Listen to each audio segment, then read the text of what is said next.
Welcome to Irish Medieval History, and today I want to look at the evolution of the Irish governance and politics during the medieval era, specifically the role of the assemblies and the evolution of the Irish Parliament.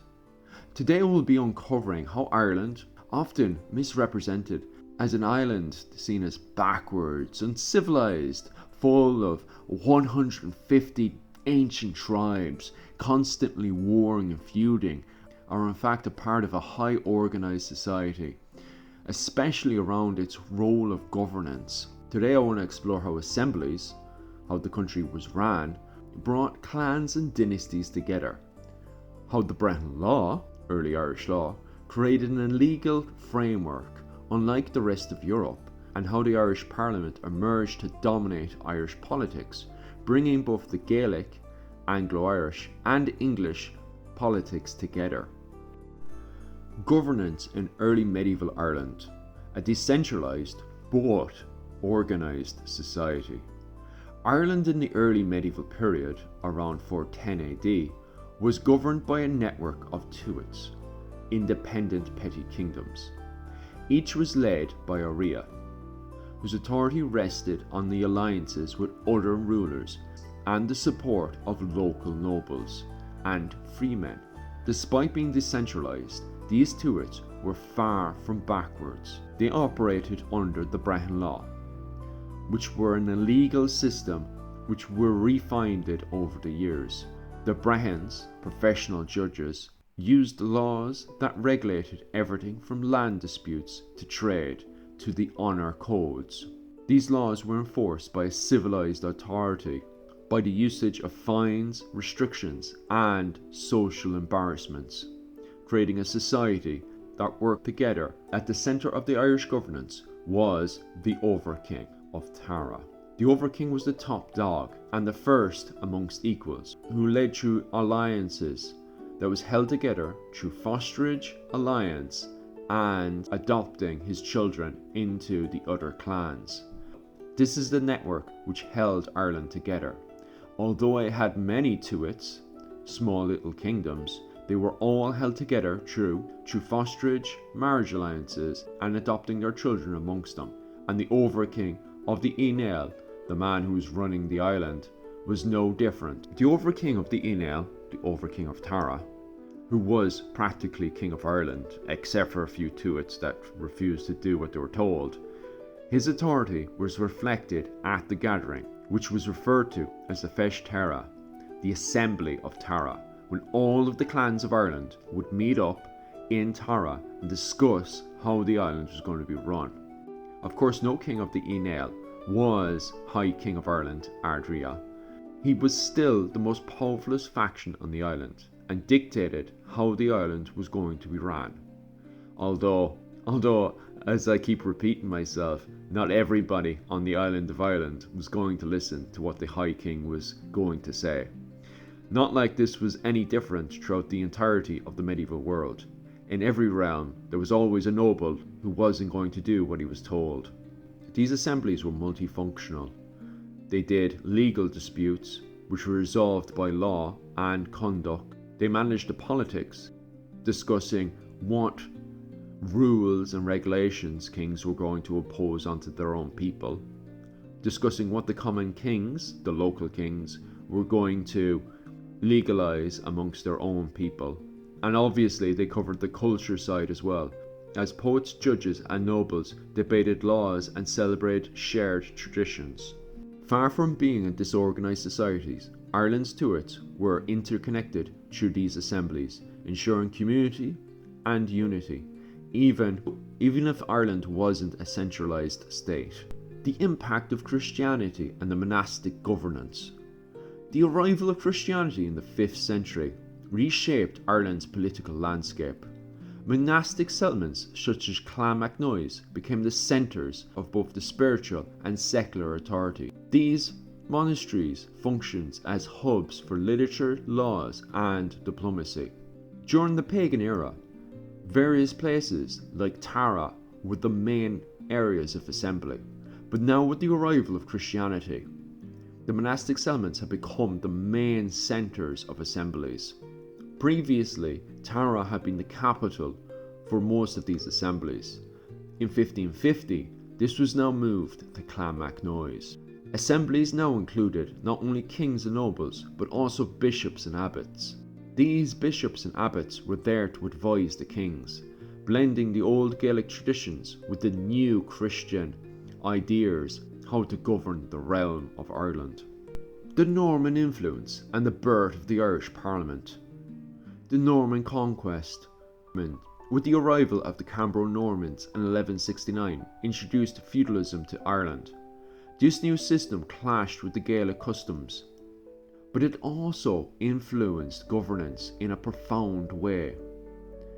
The Treaty of Windsor in 1175 established English authority over Ireland and created the Lordship of Ireland under English rule.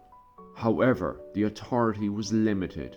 Gaelic lords retained control over most of the island, while in 1171, with the arrival of the Anglo-Norman lords, these lords would dominate the Pale.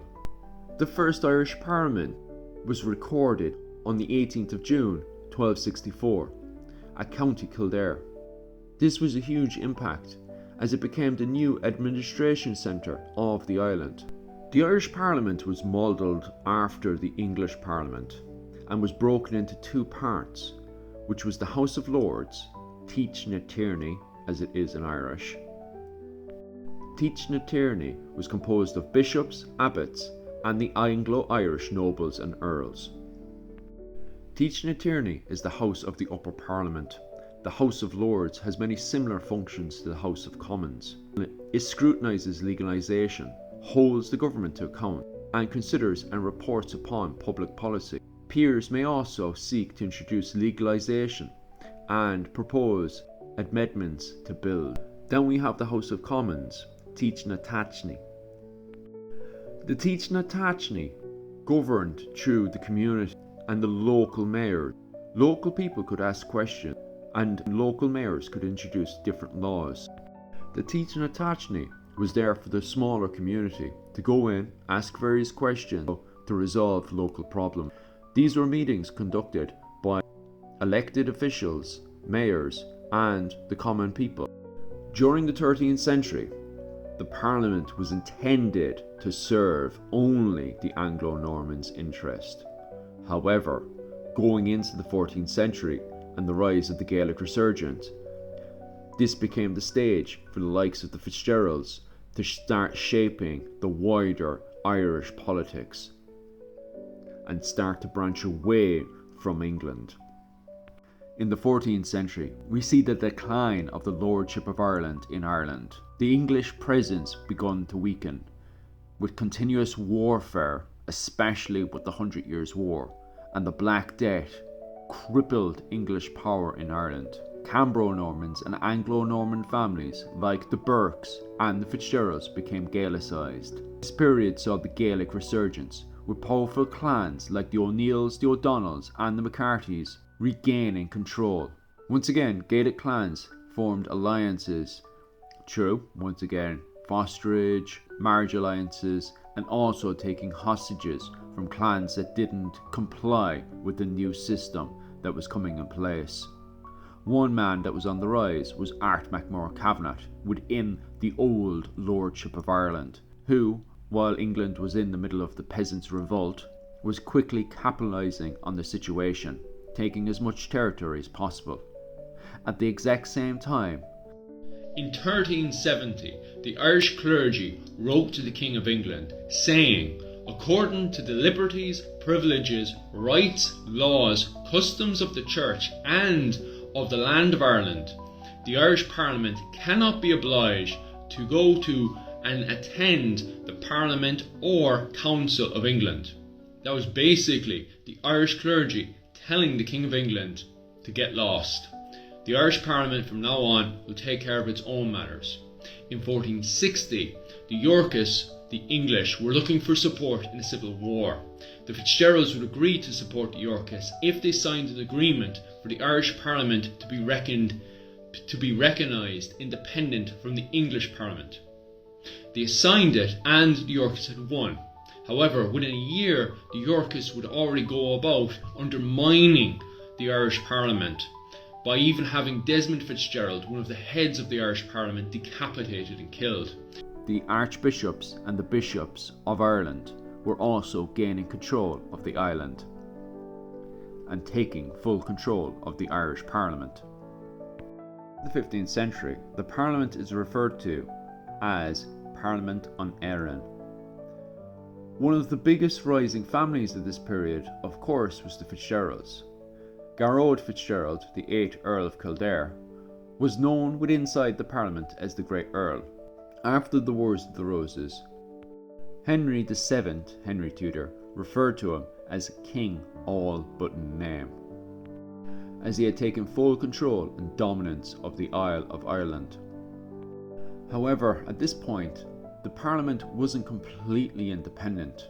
Although they were able to control the country independently, the Parliament itself still had to follow the rules of the Statutes of Kilkenny and Poynings laws, which prevented them from following Gaelic laws and regulations within the Parliament. At this point, many of the Anglo-Irish would have dressed very Gaelic within their own communities.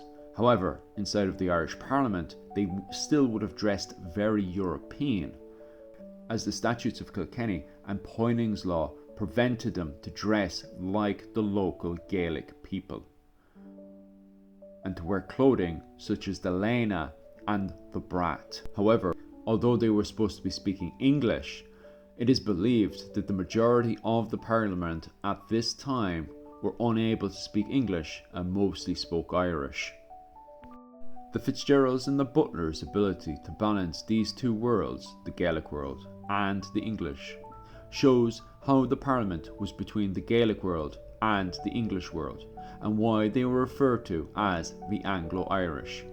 As I was saying earlier with the 14th century, and it's the same in the 15th century, the Irish Parliament was known as the Parliament on Éireann to the Anglo-Irish, but to the Gaelic it was known as the Tuatha Gael, Assembly of the Foreigners, with the Fitzgeralds and the Butlers looking to take the rank of Lord Deputy, the head of the Irish Parliament.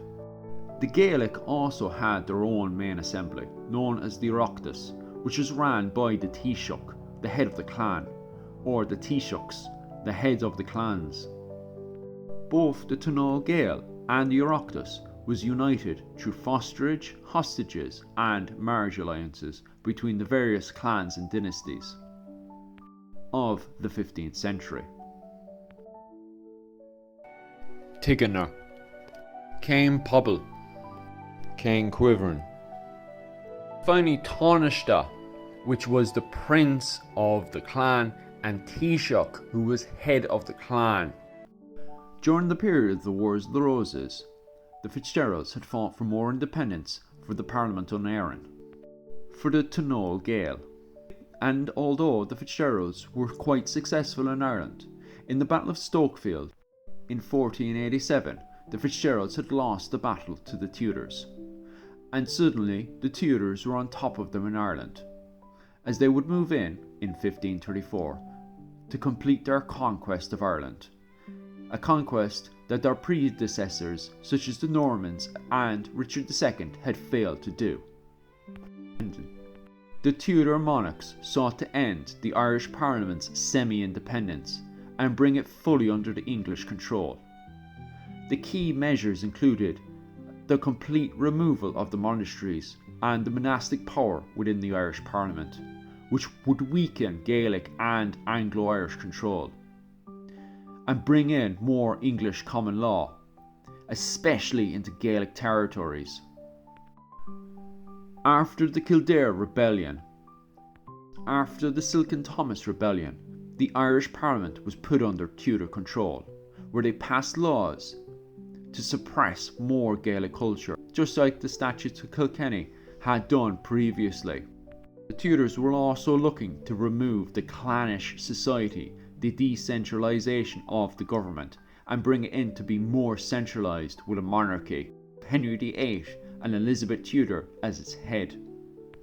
Despite this and continuous wars, Gaelic leaders like Hugh O'Neill, Earl of Tyrone, would continue the resistance into the 9 Years' War between 1594 to 1603, which marked the final stand of Gaelic Ireland. The flight of the Earls would bring an end to medieval Ireland, and with that, the decentralized clans and society that would hold assemblies to determine how the Isle of Ireland was ran and governed. So from 410 to 1603, Ireland, although decentralised, was not uncivilised. It was governed by semi-independent clans who were highly organised and had a very civilised society. Gaelic assemblies from Tara into Clonmacnoise, and then eventually making their way into the Tower Houses, which were held by local assemblies, operated under the sphere of Brehon Law and balance authority, traditions and customs. They practice strategic marriage, fosterage and the adoption, forged strong alliances and reinforced the social bonds within Ireland, creating a network across the Isle of Ireland. This governance brought in justice, culture and learning throughout the island and provided the framework that endured throughout the period of the medieval era, even after the Norman conquest of Ireland. I'm sure in the comments section you can think of many examples of historical influences the modern day Irish Parliament had from the medieval past. And of course I would love to hear all of your examples. First and foremost, I want to thank my Patreons who requested this video.